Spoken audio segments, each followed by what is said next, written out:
If your MSI Modern powers on but the display stays black or blank, the problem can often be repaired. We'll troubleshoot startup issues, repair Windows boot files, restore system components, and use recovery tools to get your laptop working again. A lot of errors pertain to this problem, and we're going to go ahead and jump into what should hopefully be a pretty straightforward process, guys. And we're going to go ahead and jump right into it. First thing I'd recommend doing would be to actually go ahead and boot to the troubleshooting utility on Windows 11. So if you do a hard power off 3 times in a row, Windows should automatically attempt to launch the startup prepare utility. And if it doesn't find anything, it will give you the option to select advanced settings, in which case it will take you to a screen that looks like this. Now, if it does not take you to a screen that looks like this or you're unable to get to that, you can also download the Windows 10 Media Creation Utility, or Windows 11. They probably will make a creation utility for Windows 11 at some point. And it doesn't really matter. You can actually run the Windows 10 utility on Windows 11 as far as I'm aware. And you should be able to run the troubleshooting utilities built in within it. So you just would go ahead and download it to an ISO file and then burn it to a DVD or USB. It'd have to be about 4 gigabytes or more. It couldn't be a small USB flash drive, and it couldn't be a CD. It'd have to be a DVD. And then you'd boot your computer from it. So depending on the computer manufacturer, you'd have to tap a different key on your keyboard in order to launch that menu, in order to select what boot drive you want to go off of. So it could be anything between the escape key, F2, F8, F12, for example. And those are the function keys on the top of your keyboard. So you may have to just do a little bit of trial and error. Shouldn't take you more than a couple minutes. Googling it would probably be best before you even begin. But anyway, we're ready to go ahead and jump right into it.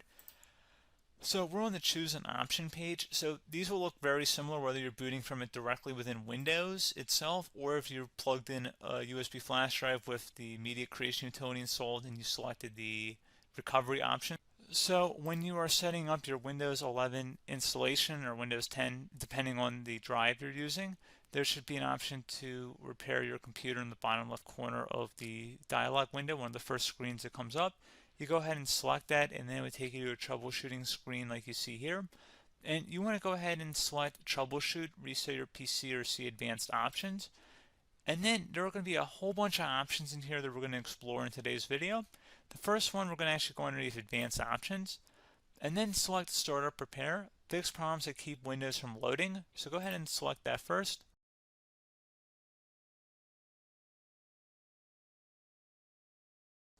Okay, so you can see it could not repair our PC. That was our first option we could try.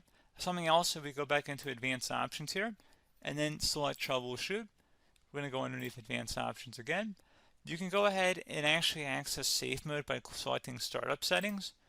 And then if you select the restart button, you have the option on the screen select safe mode with networking, which will give you a key on the screen. It'll tell you which key to press to enter that. I believe it's the F7 key. It'll do that for you. I'm not going to go over that in today's tutorial because I don't really want to go into safe mode, but you're more than welcome to attempt that by going into here and then selecting restart. Again, it'll launch another screen. It'll say what key do you want to press, and it'll give you like 7 or 8 different options, and you want to select safe mode with networking. There's also an option for a command prompt too, but that's going to be something we're going to cover later in this video, and we don't even have to go through that in order to access it. So that's why I'm not going to really push for that, because unless you know exactly what's causing the problem, you probably don't need to go into safe mode. Unless you're trying to recover files, in which case then you definitely can go into safe mode, but we're trying to actually recover our computer here. So I hope that makes sense.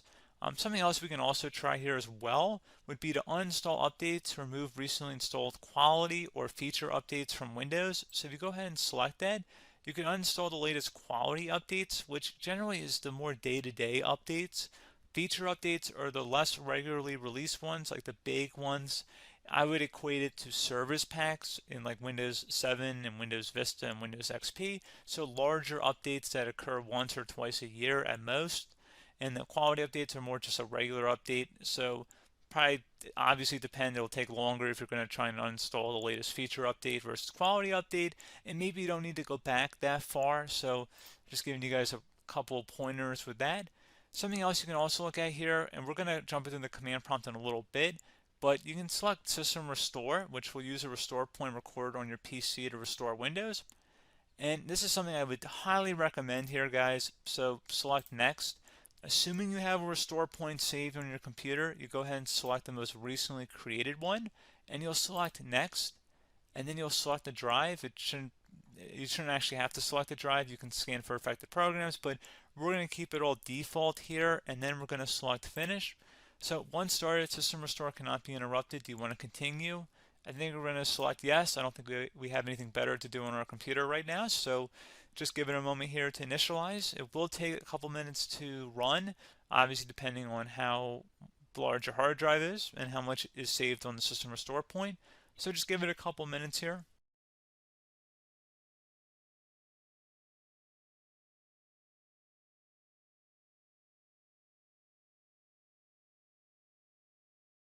System has been restored successfully.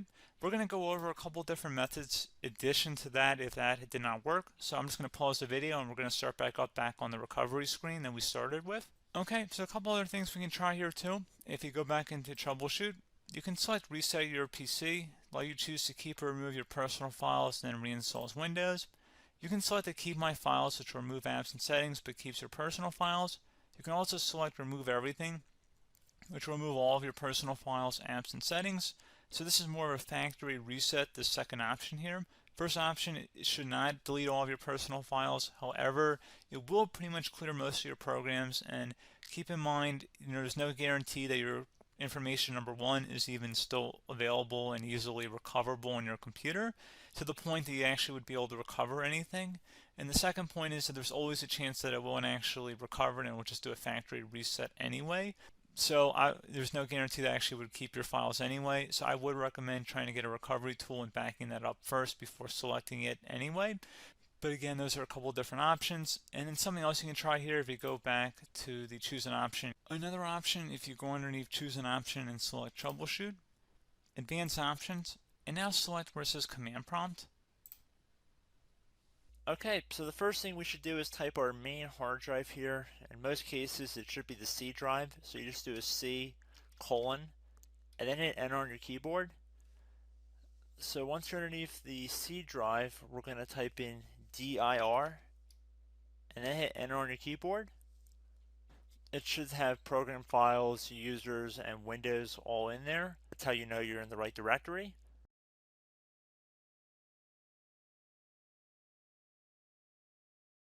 In some cases, it might be the D drive as well, so just keep that in mind.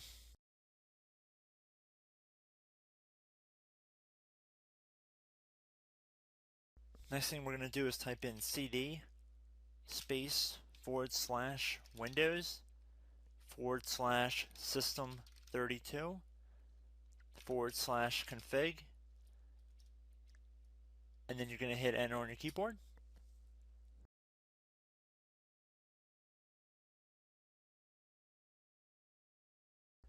So now you're going to type md space backup. If you've seen other tutorials, it might also say to put down md backup. That's because the backup name is pretty common when you want to back something up. So you can name this whatever you want, doesn't have to be backup. So if you've already made a backup folder in the past, you could do backup 1, for example. So once you're done setting the name you want the backup to be called, hit enter on your keyboard again.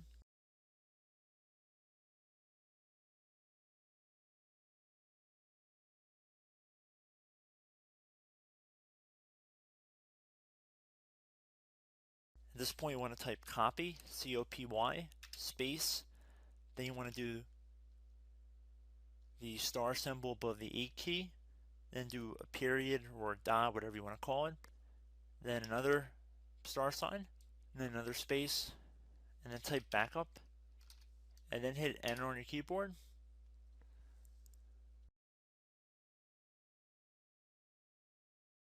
Now you want to type cd reg back, R-E-G-B-A-C-K,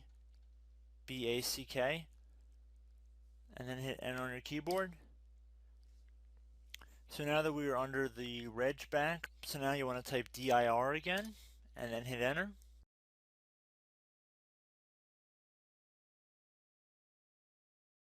So now at this point we're going to type copy again. So copy, space, star sign, dot, another star sign, space, and then 2 dots.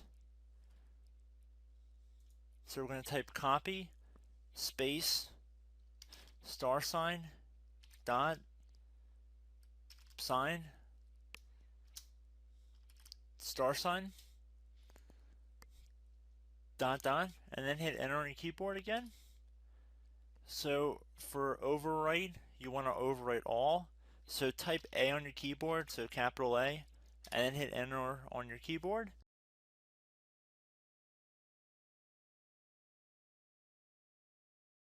So at this point, you should be good to go. You can close out of the command prompt window, and if you accidentally continue to Windows 10, you should be all set.